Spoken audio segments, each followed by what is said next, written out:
Well, hey guys, thanks for joining me today on this 20th day of our 21 days of gratitude and goodness. It is Saturday, February the 26th. And I want to ask, would you do me a favor?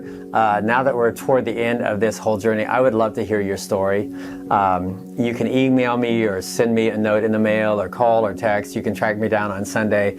I just want to know what this experience has been like for you. I'd love to hear about that.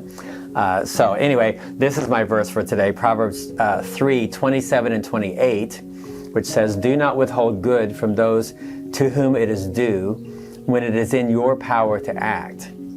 Do not say to your neighbor, 'Come back tomorrow and I'll give it to you,' when you already have it with you."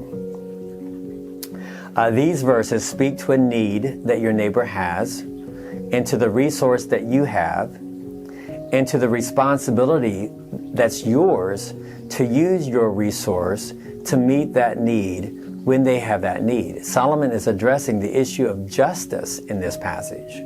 They need it, you have it, you have the power to give it, so give it.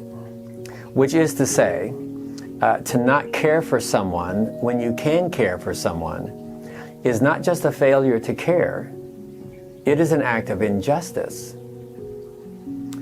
James would say in the New Testament that when we know the good that we ought to do and don't do it, it is not just a failure to do good. James actually calls that sin. That's pretty sobering.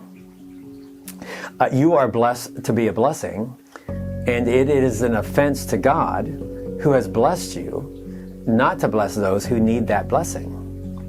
Jesus' parable of the Good Samaritan simply confirms that principle, that anyone in need is your neighbor, and we should be good to them when it is in our power to be good to them. So the question today, as we've been asking this for the last several weeks, who needs your goodness? We live in a very merit-based society where we judge the worthiness of a person's right to receive our goodness. But Jesus doesn't say anything like that. He says, no, your neighbor, regardless of how flawed or broken they might be, they're still created in the image of God. And that alone qualifies him to receive the goodness that you've been given. So as children of God, we are called to love well the children of God. So you think about that today. Be grateful. Be good. I'll see you tomorrow.